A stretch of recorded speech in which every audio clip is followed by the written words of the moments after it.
Hello दोस्तों, स्वागत है आप सभी का हमारे यूट्यूब चैनल ज्ञान एकेडमी में। तो आज के इस वीडियो में डिस्कस करेंगे दोस्तों पिछले वीक के यानी कि 15 नवंबर से 21 नवंबर तक के सारे इंपॉर्टेंट करंट अफेयर्स। हर क्वेश्चन को डिटेल से समझते हुए चलेंगे। क्वेश्चन से रिलेटेड जो भी इंपॉर्टेंट फैक्ट्स होंगे, जो भी जानकारी होगी, वो भी मैं आपको देते हुए चलूँगा हमेशा की तरह। तो पूरा इस वीडियो को आप जरूर देखिए।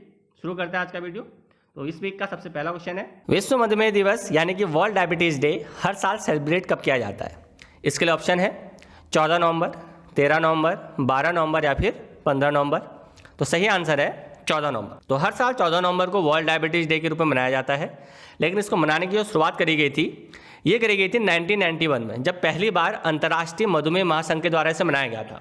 लेकिन इसको असल रूप में मनाने की जो मान्यता मिली थी, ये मिली थी 2006 में। 2006 में संयुक्त राष्ट्र के द्वारा इसे मान्यता दी गई थी। तब से हर साल 14 नवंबर को ये मनाया जाता है। इस साल की अगर बात करें तो इस साल की जो मधुमेह दिवस की थीम है वो है नर्स और मधुमेह। अच्छा, यहाँ पर बात आई है मधुमेह की, तो मधुमेह कौन सी बीमारी है? तो इस बीमारी के अंतर्गत हमारे शरीर में जो इंसुलिन हार्मोन होता है उसमें कमी आ जाती है। होता क्या है कि हमारा शरीर जो ग्लूकोज का निर्माण करता है, उस ग्लूकोज यानी कि जो शुगर का निर्माण हमारे शरीर के अंदर होता है, उस शुगर को कंट्रोल करने के लिए हमारी बॉडी एक तरह का हार्मोन सीक्रेट करती है, एक तरह का हार्मोन निकालती है जिसे हम इंसुलिन हार्मोन कहते हैं। अब उसमें कमी आने के कारण जो हमारे शरीर के अंदर क्या होता है, शुगर की मात्रा बढ़ने लग जाती है।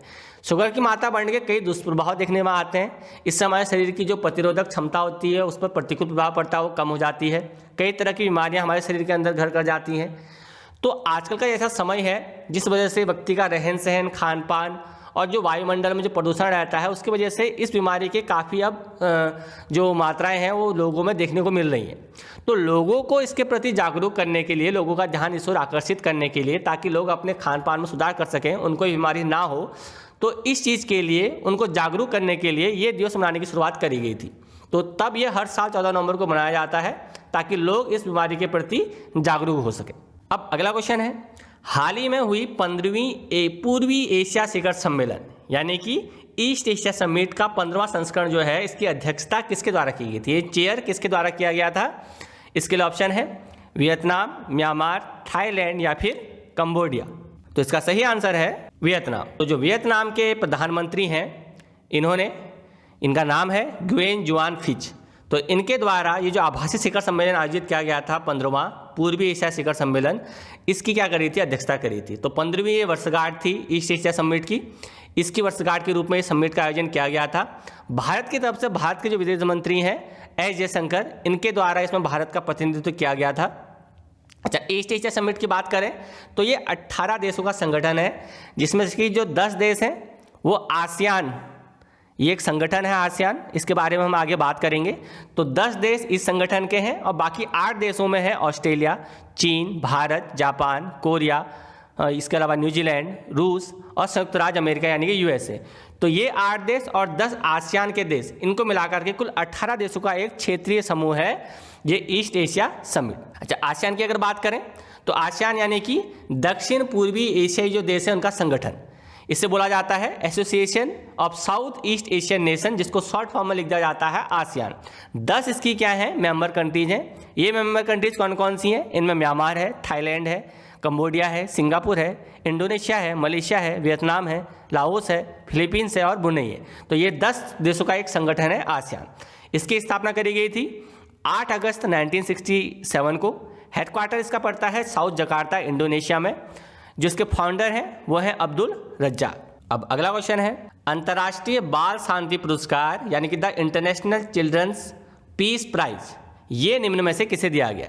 इसके लिए ऑप्शन है मलाला यूसुफजई, सादत रहमान, ग्रेटा थुनबर्ग या फिर इनमें से कोई नहीं। तो सही आंसर है सादत रहमान। तो सादत रहमान ये बांग्लादेश का रहने वाले युवा हैं, 16 साल इनकी एज है। इनको ये पुरस्कार दिया गया है किशोरावस्था की साइबर सुरक्षा को रोकने की दिशा में काम करने के लिए। इन्हें पुरस्कार दिया है मलाला यूसुफजई ने, इनको आप सभी जानते होंगे।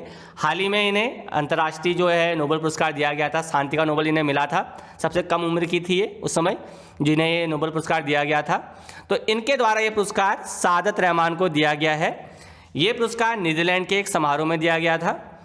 अच्छा, इसकी बात करें, इस पुरस्कार की अगर हम बात करें तो एक अंतर्राष्ट्रीय संगठन है जो कि बच्चों के अधिकारों के लिए काम करता है, किड्स नाइट्स, इसके द्वारा ये दिया जाता है। इसके द्वारा दिए जाने की घोषणा 2005 में रोम में जब नोबेल शांति पुरस्कार का जो विश्व सम्मेलन चल रहा था, उस समय इसकी घोषणा करी गई थी। तब से ये किड्स नाइट्स के द्वारा हर साल दिया जाता है अंतर्राष्ट्रीय बाल शांति पुरस्कार। अब नेक्स्ट है, प्रधानमंत्री नरेंद्र मोदी के द्वारा 5वें आयुर्वेद दिवस के मौके पर किस राज्य में 2 आयुर्वेद संस्थानों का उद्घाटन वीडियो कॉन्फ्रेंसिंग के माध्यम से किया गया? अब किस राज्य में किया गया है? इसके लिए ऑप्शन है गुजरात, उत्तर प्रदेश, राजस्थान या फिर बिहार। तो सही आंसर है राजस्थान। तो प्रधानमंत्री नरेंद्र मोदी ने वीडियो कॉन्फ्रेंसिंग के माध्यम से 2 आयुर्वेदिक जो संस्थान है इनको भारत राष्ट्र को समर्पित किया है। किसके मौके पर? 5वें आयुर्वेद दिवस के मौके पर। इंस्टीट्यूट की अगर हम बात करें तो इन 2 इंस्टीट्यूटों में एक इंस्टीट्यूट है institute of teaching and research इन आयुर्वेदा, जिसे ITRA कहेंगे, ये है जामनगर में, और दूसरा स्थापित किया गया है नेशनल इंस्टीट्यूट ऑफ आयुर्वेदा यानी कि NIA, ये जयपुर में। ये दोनों ही संस्थान आयुर्वेद के प्रमुख संस्थान के रूप में कार्य करेंगे। अच्छा, बात करें अगर आयुर्वेद दिवस की, तो आयुर्वेद दिवस को मनाने की शुरुआत 2016 में करी गई थी आयुष मंत्रालय के द्वारा। हर साल की दिवाली में जब भी धन्वंतरी दिवस यानी कि धनतेरस का दिन आता है उस मौके पर इसको मनाया जाता है। अच्छा, राजस्थान राज्य के बारे में कुछ बातें कर लेते हैं। तो राजस्थान राज्य, इसकी स्थापना 30 मार्च 1949 को हुई थी। कैपिटल है यहाँ की जयपुर। गवर्नर की अगर बात करें तो कालराज मिश्रा यहाँ के क्या है? गवर्नर हैं। डांस फॉर्म की अगर बात करें तो प्रमुख यहाँ के डांस फॉर्म में Ghoomar dance, Bhavai dance, Kalbelia dance, Sapera dance, जिसे स्नेक चार्मर डांस भी कहा जाता है। इसके अलावा छरी और पॉट डांस, ये यहाँ के प्रमुख नृत्य शैली है, डांस फॉर्म है। प्रमुख फेस्टिवल्स की अगर बात करें, प्रमुख त्योहारों की अगर बात करें, उनमें राजस्थान का इंटरनेशनल जो फोक फेस्टिवल होता है वो है, डेजर्ट फेस्टिवल है। इसके अलावा पुष्कर मेला लगता है यहाँ ऊँटों का, सब विश्व प्रसिद्ध है। इसके अलावा तीज फेस्टिवल। तो ये सारे क्या है यहाँ के प्रमुख त्यौहार है। नेशनल पार्क्स की अगर बात करें तो प्रमुख नेशनल पार्कों में इधर है Ranthambore national park, desert national park, Bharatpur national park. तो ये सारे क्या है यहाँ के प्रमुख नेशनल पार्क। अब अगला क्वेश्चन है, आई एम नो मसीहा निम्न में से किसकी आत्मकथा यानी कि ऑटोबायोग्राफी? इसके लिए ऑप्शन है सोनू सूद, विक्रम भट्ट या फिर सुशांत राजपूत। तो इसका सही आंसर है सोनू सूद। तो सोनू सूद, इनकी ऑटोबायोग्राफी है आई एम नो मसीहा। तो ये है हमारे अभिनेता सोनू सूद, जिनकी ये ऑटोबायोग्राफी है आई एम नो मसीहा। इसको कोथर करेंगी यानी कि सह लेखिका हैं इसकी मीना अय्यर, इनके द्वारा ये लिखी जाएगी।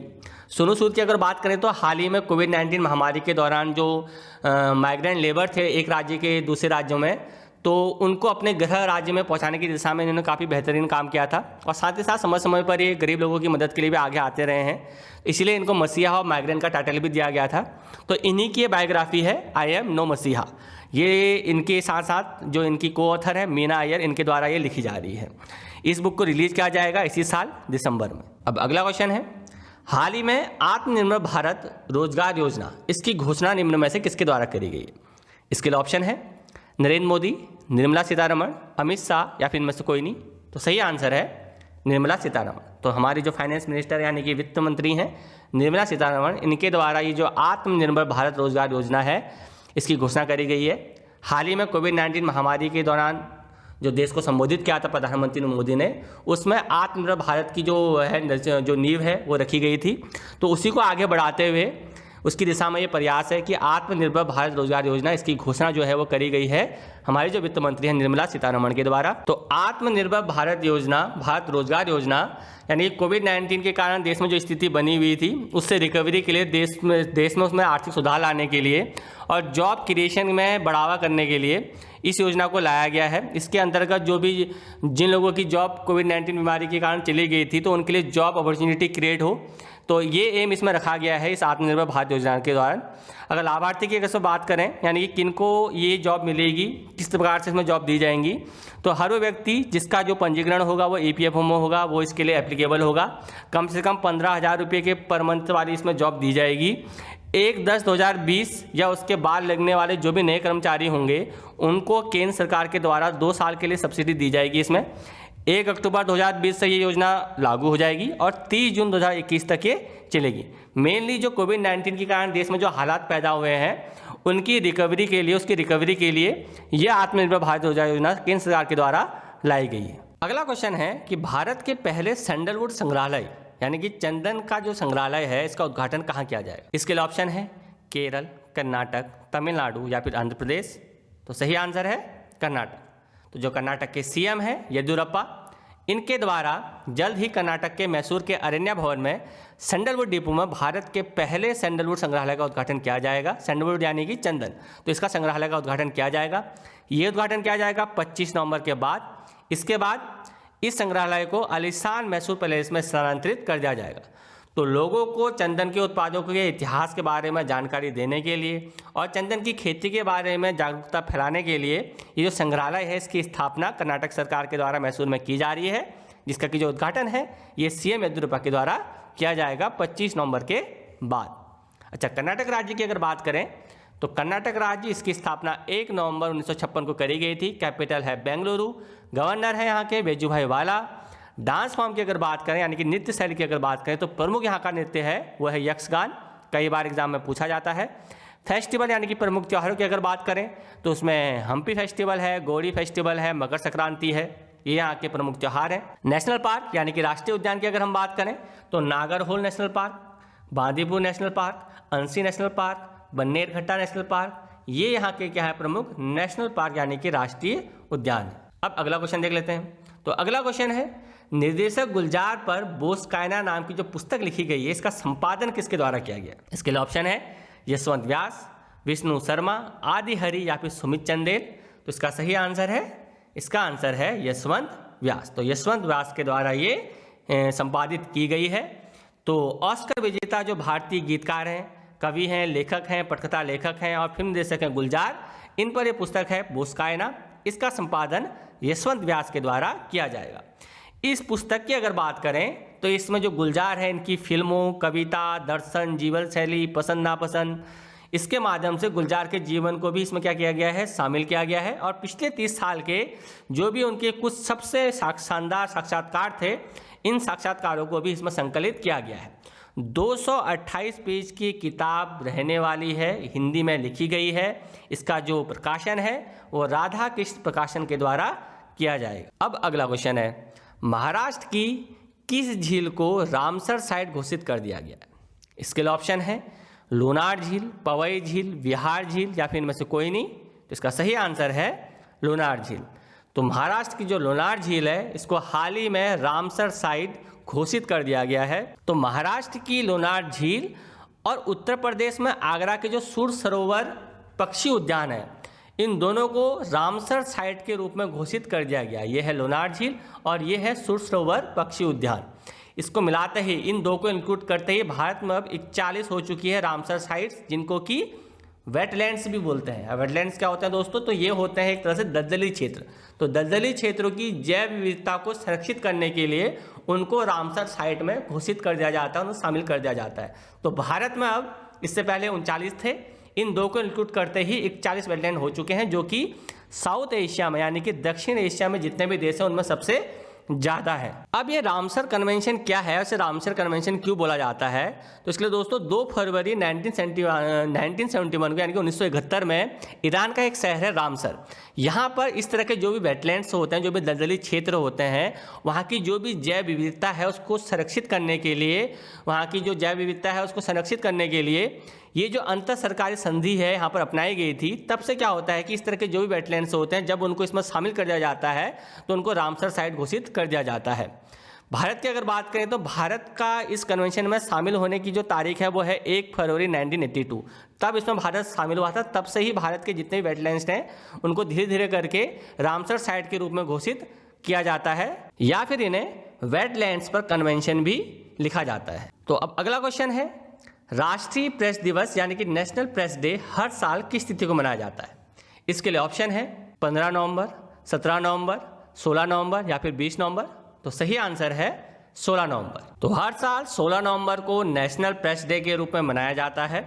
अब ये क्यों मनाया जाता है? क्योंकि 1966 में इसी दिन प्रेस काउंसिल ऑफ इंडिया की स्थापना करी गई थी, ताकि प्रेस की स्वतंत्रता बनी रहे। विभिन्न संस्थानों के द्वारा जो प्रभाव पड़ता है प्रेस पर उसको कम किया जा सके, इसके लिए प्रेस काउंसिल ऑफ इंडिया की स्थापना करी गई थी 16 नवंबर 1966 को। तो इसी दिन को याद करते हुए हर साल 16 नवंबर को ये मनाया जाता है।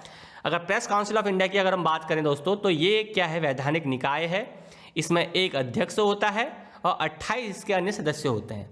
PCI के जो अभी वर्तमान अध्यक्ष हैं वो है न्यायमूर्ति चंद्रमौली कुमार प्रसाद। अगला क्वेश्चन है तुर्की ग्रांड प्रिक्स 2020 की जो F1 रेस है किसने जीती है? इसके लिए ऑप्शन है Lewis Hamilton, Michael Schumacher, Sergio Perez या फिर सेबेस्टियन विटल। तो इसका सही आंसर है लुइस हैमिल्टन। तो ये हैं मर्सिडीज रेसर्स लुइस हैमिल्टन, जो कि ब्रिटेन के रहने वाले हैं। इन्होंने इस्तांबुल पार्क सर्किट में जो आयोजित 2020 की तुर्की ग्रांड प्रिक्स रेस थी, ये जीती थी। इनकी ये करियर की 10वीं जीत थी। इसको मिलाकर के ये 94 जीत चुके हैं अभी तक अपने करियर में टोटल। इस साल की 14 में से 10 जीत इन्होंने जीत चुके हैं। इस जीत के साथ इन्होंने माइकल शुमाकर की जो रिकॉर्ड है इसकी बराबरी कर ली है।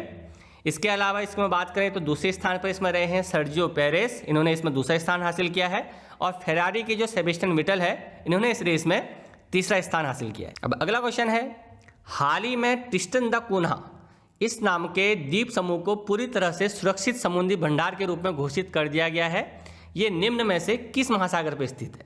इसके लिए ऑप्शन है अटलांटिक महासागर, प्रशांत महासागर, हिंद महासागर, या फिर इनमें से कोई नहीं।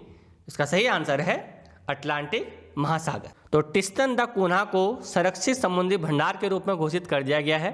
तो आप यहाँ पर देख सकते हैं, ये है ट्रिस्टन दा कून्हा, ये इसकी स्थिति है। तो ये है अफ्रीकी महाद्वीप, ये है अमेरिकी महाद्वीप। इसके बीच में जो एस आकृति का जो महासागर पड़ता है इसे अटलांटिक महासागर कहते हैं। इसके दक्षिणी सिरे पर स्थित ये ट्रिस्टन दा कून्हा एक वॉल्केनिक आइसलैंड है, यानी कि ज्वालामुखीय आइसलैंड है। इसकी जो खोज करी गई थी 1506 में पुर्तगीज एडमिरल ट्रिस्टन दा कून्हा ने करी थी। तो इन्हीं के नाम पर इसे ट्रिस्टन दा कून्हा आइसलैंड के नाम से जाना जाता है। इस पर अधिकार जो था शुरुआती वो पुर्तगाल का था, जिसे कि बाद में ब्रिटेन ने अपने अधिकार में कर लिया था 1816 में। अब अगला क्वेश्चन है, अंतर्राष्ट्रीय सहिष्णुता दिवस यानी कि इंटरनेशनल टॉलरेंस डे, ये हर साल किस तिथि को मनाया जाता है? इसके लिए ऑप्शन है 15 नवंबर, 16 नवंबर, 17 नवंबर या फिर 20 नवंबर। तो सही आंसर है इसका 16 नवंबर। तो हर साल 16 नवंबर के दिन अंतर्राष्ट्रीय सहिष्णुता यानी कि इंटरनेशनल टॉलरेंस दिवस के रूप में मनाया जाता है। तो असहिष्णुता यानी कि इनटॉलरेंस के खतरों के बारे में सार्वजनिक रूप से जागरूकता उत्पन्न करने के लिए 16 नवंबर को प्रतिवर्ष सहिष्णुता के लिए अंतर्राष्ट्रीय दिवस के रूप में मनाया जाता है। 1996 में यूनेस्को के जो सदस्य देश हैं, इन्होंने सहिष्णुता के सिद्धांतों की घोषणा को अपनाया और 16 नवंबर को सहिष्णुता दिवस के रूप में मनाने को यहाँ पर घोषित किया। तो हर साल 16 नवंबर को सहिष्णुता दिवस के रूप में तब से मनाने की शुरुआत हुई है। तो यूनेस्को इसकी स्थापना 4 नवंबर 1946 को करी गई थी। इसका जो मुख्यालय है वो है पेरिस, फ्रांस में। नेक्स्ट क्वेश्चन है, दुनिया की पहली ट्राम लाइब्रेरी भारत के किस राज्य में खोली गई है? इसके लिए ऑप्शन है उत्तर प्रदेश, केरल, गुजरात या फिर पश्चिम बंगाल। तो इसका सही आंसर है पश्चिम बंगाल। तो दुनिया की जो पहली ट्राम लाइब्रेरी है ये पश्चिम बंगाल में खोली गई है। तो 14 नवंबर 2020 यानी कि बाल दिवस के अवसर पर बच्चों के लिए कोलकाता यंग रीडर्स टॉमकास्ट जो है इसका उद्घाटन किया गया है। कोलकाता में इसे लॉन्च किया गया है। दुनिया का अपनी तरह का ये पहला पुस्तकालय रहने वाला है ट्रॉम पर। ट्रॉम की अगर बात करें तो ये एक तरह का रेल वाहन है जो कि सार्वजनिक सड़कों पर ट्रॉम में प्रतिरोध पर चलता है। पश्चिम बंगाल परिवहन निगम और अपीजे आनंद चिल्ड्रन लाइब्रेरी, इन दोनों के ही संयुक्त प्रयासों के द्वारा इसे विकसित किया गया है। अच्छा, कोलकाता यानी कि वेस्ट बंगाल यानी कि पश्चिम बंगाल की अगर हम बात करें तो यहाँ की जो राजधानी है वह है कोलकाता। गवर्नर है यहाँ के जगदीप धनखड़। डांस फॉर्म की अगर बात करें तो यहाँ के प्रमुख डांस फॉर्म में है गंभीर, कीर्तन डांस, अलकप डांस और छऊ डांस। नेशनल पार्क्स की अगर हम बात करें तो सुंदरबन नेशनल पार्क, बक्सा national park and tiger reserve, Gorumara national park और न्योरा वैली नेशनल पार्क, ये यहाँ के क्या है प्रमुख राष्ट्रीय उद्यान। अब अगला क्वेश्चन है, हाल ही में पीएम नरेंद्र मोदी ने स्टैच्यू ऑफ पीस का अनावरण कहाँ किया है? इसके लिए ऑप्शन है गुजरात, राजस्थान, गुजरात, पंजाब या फिर उत्तराखंड। तो इसका सही आंसर है राजस्थान। तो पीएम मोदी के द्वारा ये जो स्टैच्यू ऑफ पीस है इसका जो अनावरण है ये वीडियो कॉन्फ्रेंसिंग के माध्यम से राजस्थान राज्य में किया गया था। तो जैनाचार्य श्री विजय वल्लभ सूरीश्वर जी महाराज, इनकी 151वीं जयंती के समारोह को चिन्हित करने के लिए स्टैच्यू ऑफ पीस जो है इसका अनावरण किया गया है। 151 इंच लंबी ये प्रतिमा है, अष्टधातु से बनाई गई है, यानी कि तांबे के अलावा साथ साथ इसमें 8 धातुओं प्रमुख घटक के रूप में है। ये जो स्टैच्यू ऑफ पीस है इसे विजय वल्लभ सांद्रा केंद्र पाली राजस्थान में क्या किया जाएगा? स्थापित किया जाएगा। अब अगला क्वेश्चन है, इलेक्शन कमीशन ऑफ इंडिया, इसके द्वारा किस अभिनेता को स्टेट आइकन ऑफ पंजाब के रूप में नियुक्त किया गया है? इसके लिए ऑप्शन है रणवीर सिंह, सोनू सूद, दिलजीत दोसांझ या फिर रणदीप हुड्डा। तो इसका सही आंसर है सोनू सूद। तो सोनू सूद को पंजाब राज्य का जो आइकन है ये नियुक्त किया गया है। तो सोनू सूद के द्वारा कोविड-19 महामारी के दौरान किए गए बेहतरीन परोपकारी कार्यों को चिन्हित करने के लिए उन्हें इस उपाधि से सम्मानित किया गया है। अच्छा, पंजाब राज्य की अगर हम बात करें तो पंजाब की स्थापना 31 अक्टूबर 1966 यानी कि 1966 में करी गई थी। राजधानी है यहाँ की चंडीगढ़। गवर्नर है यहाँ के विजेंद्र पाल सिंह। डांस फॉर्म की अगर बात करें तो प्रमुख डांस फॉर्म है भांगड़ा डांस, झूमर डांस, जूली डांस और गिद्दा डांस। ये यहाँ के प्रमुख डांस फॉर्म है। प्रमुख फेस्टिवल्स की अगर हम बात करें तो उनमें लोहरी फेस्टिवल, बसंत पंचमी, होला मोहल्ला और होली और बैसाखी, ये यहाँ के क्या है प्रमुख फेस्टिवल्स। अगला क्वेश्चन है मालाबार 2020 अभ्यास का जो दूसरा चरण है ये कहाँ पर आयोजित किया गया है? इसके लिए ऑप्शन है उत्तरी अरब सागर, दक्षिणी अरब सागर, बंगाल की खाड़ी या फिर मन्नार की खाड़ी। तो सही आंसर है उत्तरी अरब सागर। तो मालाबार एक्सरसाइज का जो दूसरा चरण है ये उत्तरी अरब सागर यानी कि उत्तरी अरेबियन सी में आयोजित किया जा रहा है। इसमें भारत और अमेरिका के अलावा जापान और ऑस्ट्रेलिया की जो नेवीज हैं वो सभी मिलकर के समुद्री अभ्यास इसमें करेंगी। जो कि चाइना का जो प्रभाव है वो हिंद महासागर में बढ़ रहा है, तो उसके प्रभाव को कम करने के लिए इन चारों देशों के द्वारा ये जो एक्सरसाइज है करी जा रही है। मालाबार एक्सरसाइज की अगर हम बात करें तो शुरुआत में ये एक बायलैटरल अभ्यास है, बायलैटरल अभ्यास थी जो कि भारत और यूएसए इन दोनों की जो नौसेनाएं हैं मिलकर के इसमें करती थी काम। लेकिन इसके बाद इसमें जापान को शामिल किया गया, इसके बाद अब इसमें ऑस्ट्रेलिया को भी शामिल कर लिया गया। तो चारों ही देश मिलकर के इसमें अपना समुद्री अभ्यास ये करते हैं। अच्छा, इस अभ्यास के अगर पहले चरण की अगर हम बात करें तो इसका जो पहला चरण है ये बंगाल की खाड़ी में विशाखापत्तनम में आयोजित किया गया। अगला क्वेश्चन है 12वें ब्रिक्स शिखर सम्मेलन की जो अध्यक्षता है ये निम्न में से किसके द्वारा करी गई है? इसके लिए ऑप्शन है भारत, रूस, ब्राजील या फिर चीन। तो इसका सही आंसर है रूस। तो 12वां ये जो ब्रिक्स शिखर सम्मेलन है इसका जो आभासी आयोजन किया जा रहा है इसकी मेजबानी रूस के द्वारा की जा रही है। भारत की तरफ से प्रधानमंत्री नरेंद्र मोदी इसमें भाग लेंगे। इस साल की अगर इसमें थीम की बात करें तो global security, shared security and innovative growth, ये इसकी क्या है इस साल की थीम है। भारत अगले साल यानी कि 13वें जो ब्रिक्स शिखर सम्मेलन है इसकी मेजबानी करेगा। ब्रिक्स की अगर बात करें तो ये 5 देशों का समूह है, ब्राजील, रशिया, इंडिया, चाइना और साउथ अफ्रीका। रशिया की अगर हम बात करें तो रशिया, यहाँ की राजधानी है मॉस्को, प्रेसिडेंट है यहाँ के व्लादिमीर पुतिन, प्राइम मिनिस्टर है रशिया के मिखाइल मुस्तदिन और ऑफिशियल लैंग्वेज है रशिया की रशियन। अब अगला क्वेश्चन है हाल ही में किस मुख्यमंत्री ने रिकॉर्ड 7वीं बार बिहार राज्य के मुख्यमंत्री पद की शपथ ली? इसके लिए ऑप्शन है चिराग पासवान, नीतीश कुमार, तेजस्वी यादव या फिर सुशील मोदी। तो सही आंसर है नीतीश कुमार। तो हाल ही में बिहार में संपन्न हुए चुनाव में एनडीए की जीत के बाद यानी कि एनडीए जो गठबंधन है नेशनल डेमोक्रेटिक अलायंस, इसमें जीतने के बाद जो नीतीश कुमार है इनको एनडीए गठबंधन के नेता के रूप में चुना गया है। तो इन्होंने 16 नवंबर 2020 को 7वीं बार बिहार के मुख्यमंत्री पद की शपथ ली है। राज्य भवन में आयोजित शपथ समारोह में नीतीश कुमार समेत 15 मंत्रियों को राज्यपाल फागू चौहान ने जो पद और गोपनीयता की शपथ यहाँ पर दिलाई। तो 16 नवंबर 2020 को 7वीं बार ये रिकॉर्ड 7वीं बार बिहार के मुख्यमंत्री पद की शपथ लेंगे। इससे पहले 3 मार्च 2000 को ये मुख्यमंत्री बने थे, लेकिन बहुमत नहीं होने के कारण मात्र 7 दिनों में इनकी सरकार गिर गई थी। अच्छा, बिहार राज्य की अगर बात करें तो इसकी स्थापना 31 मार्च 1936 यानी कि 1936 को हुई थी। कैपिटल है पटना, गवर्नर है फागू चौहान। डांस फॉर्म की अगर बात करें तो यहाँ के प्रमुख डांस फॉर्म में है Bidesia dance, Jat Jatin dance, Jhumri dance, Jhijhian dance, Paika dance और कजरी डांस, ये यहाँ के प्रमुख डांस फॉर्म है। और फेस्टिवल की अगर बात करें तो प्रमुख फेस्टिवल में छठ पूजा, समा चकेवा और श्रवणी मेला, राजगीर महोत्सव, बिहुला बुद्ध जयंती, ये यहाँ के क्या है प्रमुख फेस्टिवल्स हैं। नेशनल पार्क्स की अगर बात करें तो Valmiki national park, Rajgir wild life sanctuary, Kanwar lake bird sanctuary और विक्रमशिला गैगनेटिक डॉल्फिन सेंचुरी, ये यहाँ के क्या है प्रमुख नेशनल पार्क्स यानी कि राष्ट्रीय उद्यान है। अब अगला क्वेश्चन है हाल ही में किस खिलाड़ी ने मास्टर्स गोल्फ टूर्नामेंट 2020 का खिताब जीत लिया है? इसके लिए ऑप्शन है tiger woods, Vijay Singh, fill Mickelson या डस्टिन जॉनसन। इसका सही आंसर है डस्टिन जॉनसन। तो दुनिया के नंबर 1 खिलाड़ी डस्टिन जॉनसन ने अंतिम दौर में 68 के स्कोर के साथ मास्टर्स गोल्फ टूर्नामेंट का जो खिताब है ये जीत लिया है। इनका जो कुल स्कोर रहा वो 268 रहा।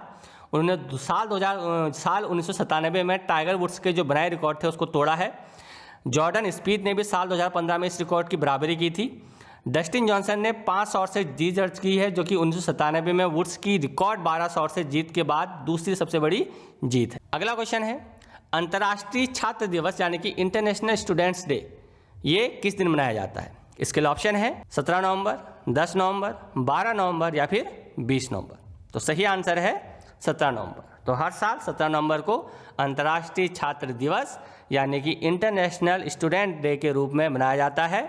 28 अक्टूबर 1939 को इसको मनाने की शुरुआत हुई थी, तब से वहाँ पर इसकी शुरुआत करी गई थी। तो उसके बाद से 17 नवंबर से ये हर साल मनाया जाता है। अगला क्वेश्चन है, हाल ही में लीलावती अवार्ड 2020 की शुरुआत किसके द्वारा करी गई है? इसके लिए ऑप्शन है नरेंद्र मोदी, स्मृति ईरानी, रमेश पोखरियाल निशंक या फिर वेंकैया नायडू। इसका सही आंसर है रमेश पोखरियाल निशंक, जो कि हमारे शिक्षा मंत्री है। तो इनके द्वारा लीलावती अवार्ड 2020 की शुरुआत करी गई है। तो ये जो लीलावती अवार्ड 2020 है, इसकी शुरुआत महिलाओं को सशक्त बनाने के लिए AICTE के अभिनव शिक्षा कार्यक्रम के तहत की गई थी।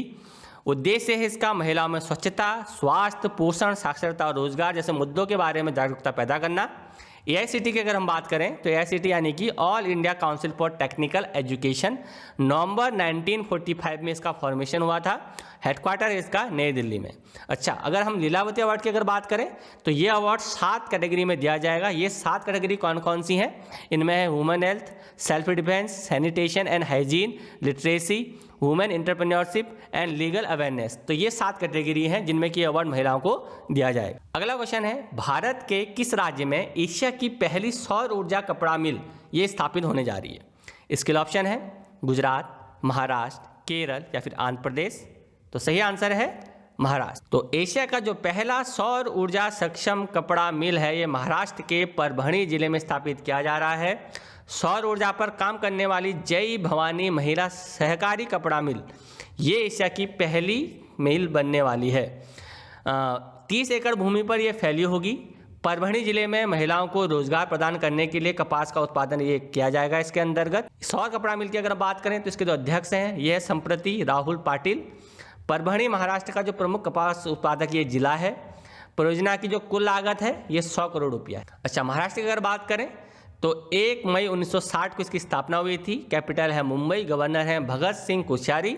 डांस फॉर्म की अगर बात करें तो उनमें कोली डांस, लावणी डांस, ढंगरी डांस और पोड़वा डांस और डिंडी डांस और काला डांस ये यहाँ के क्या है प्रमुख डांस फॉर्म है।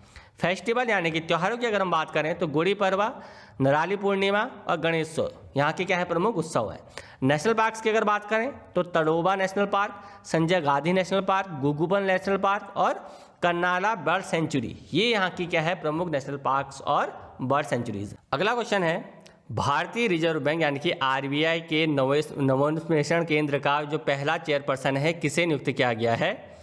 तो इसके लिए ऑप्शन है, ये पहला इनोवेशन सेंटर रहने वाला है RBI का। तो इसके जो चेयरमैन है ये किसे बनाया गया है? इसके लिए ऑप्शन है क्रिस गोपाल कृष्णन, राहुल सचदेवा, उर्जित पटेल या फिर विमल जानान। तो इसका सही आंसर है क्रिस गोपाल कृष्णन। तो इन्फोसिस के सह संस्थापक और पूर्व सह चेयरमैन क्रिस गोपाल कृष्णन को भारतीय जो रिजर्व बैंक का जो नवोन्मेषण केंद्र है यानी कि इनोवेशन सेंटर है इसका पहला चेयरपर्सन नियुक्त किया गया है। केंद्रीय बैंक ने अगस्त में रिजर्व बैंक नवोन्मेषण केंद्र यानी कि इनोवेशन सेंटर की जो स्थापना है इसकी करने की घोषणा करी थी। इसके जरिए केंद्रीय बैंक का जो उद्देश्य है वो प्रौद्योगिकी का इस्तेमाल करके वित्तीय क्षेत्र में इनोवेशन को प्रोत्साहन देना और तेजी से नवप्रवर्तन के लिए वातावरण का सृजन करना ये इसका मेन एम है। RBI की अगर बात करें तो रिजर्व बैंक ऑफ इंडिया ये भारत का सबसे बड़ा बैंक है।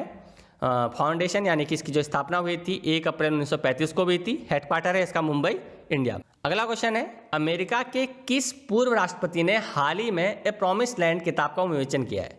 इसके लिए ऑप्शन है William Clinton, George Hobart Walker Bush, Barack Obama या फिर जॉर्ज वॉकर बुश। तो इसका सही आंसर है बराक ओबामा। तो बराक ओबामा की ये बुक है ए प्रॉमिस्ड लैंड, इसका विमोचन इन्होंने किया है।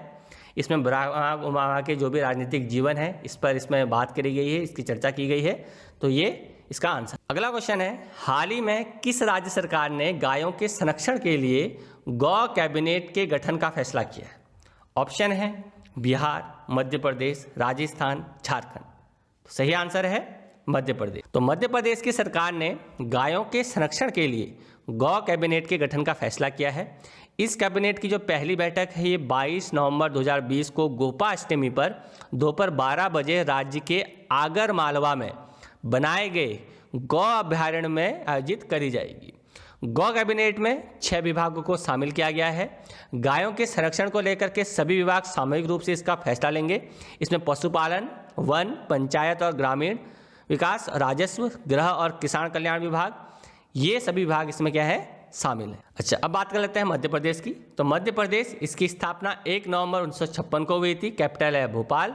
गवर्नर है यहाँ की आनंदीबेन पटेल। डांस फॉर्म की अगर बात करें तो मटकी डांस, तेरताली डांस, नरोता डांस और सैला डांस, ये यहाँ के क्या प्रमुख डांस फॉर्म है। फेस्टिवल की अगर बात करें तो लोक रंग फेस्टिवल, अखिल भारतीय कालिदास समारोह, खजुराहो फेस्टिवल, भगोरिया हाट फेस्टिवल, ये यहाँ के क्या हैं, फेस्टिवल्स हैं। नेशनल पार्क यानी कि राष्ट्रीय उद्यान की अगर बात करें तो Kanha national park, Bandhavgarh national park, Panna national park, Satpura national park और पेंच नेशनल पार्क, ये यहाँ के क्या है, प्रमुख नेशनल पार्क। अब अगला क्वेश्चन है, निम्न में से किस देश को फीफा अंडर 17 महिला विश्व कप 2022 के लिए मेजबानी का अधिकार दे दिया? इसके लिए ऑप्शन है भारत, मैक्सिको, क्रोएशिया या फिर ब्राजील। तो इसका सही आंसर है भारत।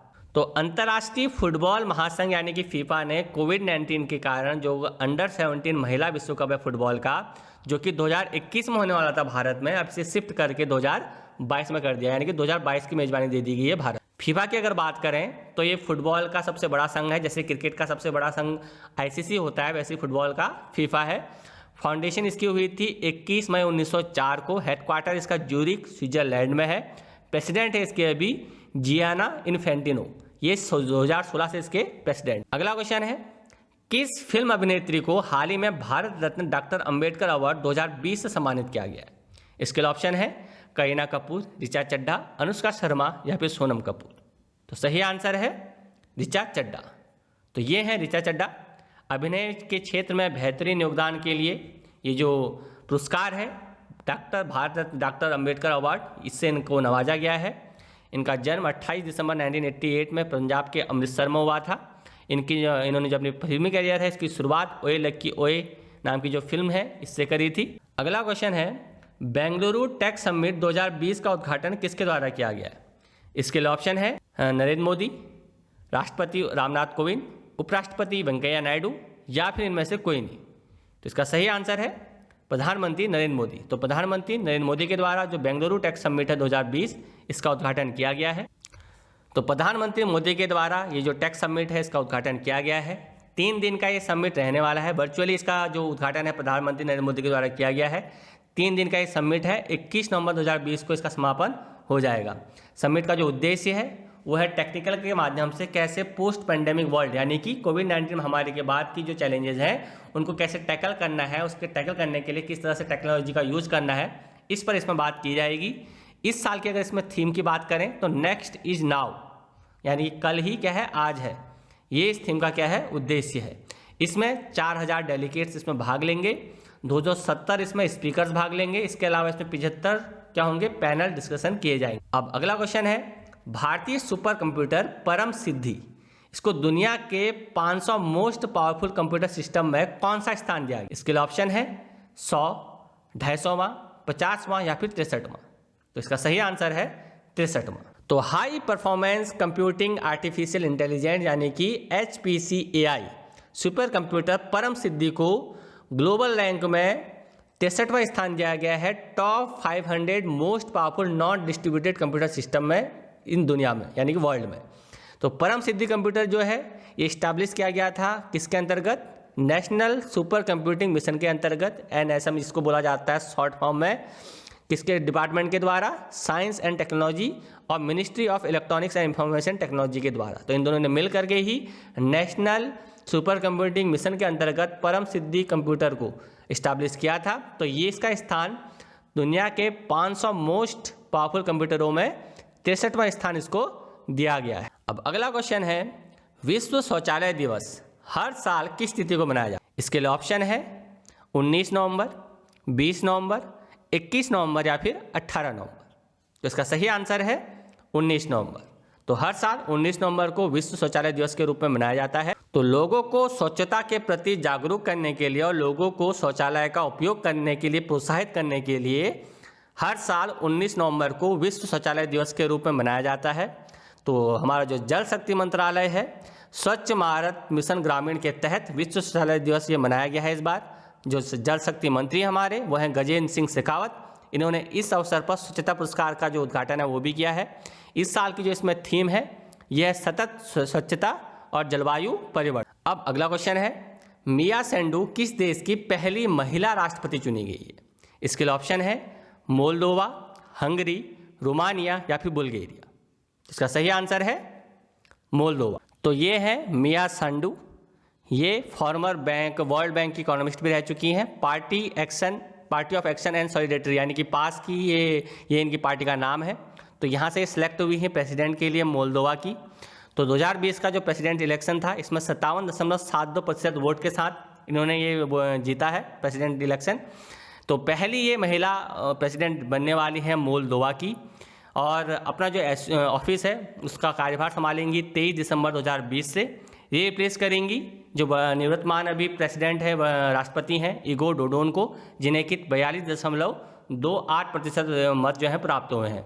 इससे पहले ये प्राइम मिनिस्टर भी रह चुकी है मोल्दोवा की 8 जून 2019 से लेकर के 14 नवंबर 2019 तक। अच्छा, अगर हम बात करें यहाँ पर मोल्दोवा की, तो ये एक मध्य यूरोपीय देश, एक लैंडलॉक कंट्री है जो कि रोमानिया हो गया, यूक्रेन हो गया, ऐसे देशों से घिरा हुआ है। इसकी जो कैपिटल है वो है किशिनेव। प्रेसिडेंट है यहाँ के जो अभी बन गई हैं मिया सेंडू, जो अभी वर्तमान में है वो है इगोर डोडोन। प्राइम मिनिस्टर है यहाँ के इयोन चीचू, और ऑफिशियल लैंग्वेज है यहाँ की रोमानी। अब अगला क्वेश्चन है, हाल ही में किस राज्य ने विजयनगर को अपने 31वें जिले के रूप में मंजूरी दी है? इसके लिए ऑप्शन है राजस्थान, कर्नाटक, मध्य प्रदेश या फिर महाराष्ट्र। इसका सही आंसर है कर्नाटक। तो कर्नाटक की सरकार ने विजयनगर को राज्य के नए जिले के रूप में स्थापित करने की जो है मंजूरी दे दी है। ये जिला कर्नाटक के ही जिले बल्लारी से अलग होकर के बनाया जाएगा। कर्नाटक राज्य का ये 31वां जिला होगा। इस क्षेत्र पर चूँकि विजयनगर साम्राज्य था तो इसी के नाम पर इसका नाम रख करके विजयनगर कर दिया जाएगा। तो विजयनगर प्रसिद्ध है अपनी जो वर्ल्ड हेरिटेज साइट है हम्पी के लिए, ये यहाँ का प्रमुख स्थल है। विजयनगर साम्राज्य की अगर बात करें तो इसकी स्थापना हरिहर और बुक्का ने करी थी 1336 ईस्वी में, जो कि सबसे बड़ा दक्षिण भारतीय साम्राज्य था। कर्नाटक की अगर बात करें तो कर्नाटक की जो सीएम है वो है वीएस येदियुरप्पा। अगला क्वेश्चन है, हाल ही में भारत और किस यूरोपीय देश के बीच में पहला द्विपक्षीय समिट जो है वो आयोजित किया गया था? ऑप्शन है बेल्जियम, नीदरलैंड, लग्जमबर्ग या फिर हंगरी। तो इसका सही आंसर है लग्जमबर्ग। तो लग्जमबर्ग एक यूरोपीय कंट्री है। तो इसके साथ भारत का ये पहला द्विपक्षीय सम्मेलन था जो आयोजित किया गया था। तो भारत के प्रधानमंत्री नरेंद्र मोदी और लग्जमबर्ग के जो प्रधानमंत्री हैं जेवियर बेटेल, इन दोनों ने ही इस बैठक की अध्यक्षता की है अपनी अपनी तरफ से। तो दोनों ही देशों ने इस सम्मेलन के दौरान दोनों पक्षों ने व्यापार, वित्त, इस्पात, अंतरिक्ष, ICT, नवाचार, इसके अलावा नवीनीकरणीय ऊर्जा और जलवायु परिवर्तन सहित कई मुद्दों पर इसमें बात करी है। इसके अलावा इन्होंने 3 समझौता ज्ञापनों पर यानी कि MOU पर दोनों ही देशों ने यहाँ पर हस्ताक्षर भी किए हैं। लग्जमबर्ग की अगर बात करें तो लग्जमबर्ग यहाँ की राजधानी है लग्जमबर्ग सिटी। प्राइम मिनिस्टर हैं जेवियर बेटेल, जिसके बारे में अभी बता चुका हूँ पीछे। ऑफिशियल लैंग्वेज की बात करें तो यहाँ की जो ऑफिशियल लैंग्वेज है उसमें जर्मन यहाँ पर बोली जाती है, लग्जमबर्गीज यहाँ पर बोली जाती है और फ्रेंच लैंग्वेज यहाँ पर बोली जाती है। अब अगला क्वेश्चन है, हाल ही में द रिपब्लिकन एथिक वॉल्यूम 3 और लोकतंत्र मंत्र के नाम से 2 पुस्तकें निम्न में से किसके द्वारा जारी करी गई? इसके लिए ऑप्शन है रमेश पोखरियाल निशंक, नरेंद्र मोदी, राजनाथ सिंह या फिर अमित शाह। इसका सही आंसर है राजनाथ सिंह। तो जो हमारे रक्षा मंत्री हैं राजनाथ सिंह, इनके द्वारा द रिपब्लिकन एथिक वॉल्यूम 3 और लोकतंत्र मंत्र इस नाम से 2 पुस्तकें इसमें जारी करी गई हैं। ये दोनों ही पुस्तकें जो हैं, जो हमारे राष्ट्रपति हैं रामनाथ कोविंद, इनके जो चयनित भाषण हैं इन पर आधारित है, जिसमें कि कोविड-19 के दौरान दिया गया भाषण हो गया या फिर राष्ट्रपति पद संभालने के बाद जो भाषण दिया गया है, तो इन सभी भाषणों को इसमें संकलित किया गया है। अच्छा, ये तो इसकी हार्ड कॉपी का था। तो इसका जो ऑनलाइन जो ई-बुक है, इसके संस्करण का जो अनावरण है, ये जो हमारे सूचना एवं प्रसारण मंत्री हैं प्रकाश जावड़ेकर, इनके द्वारा किया गया है।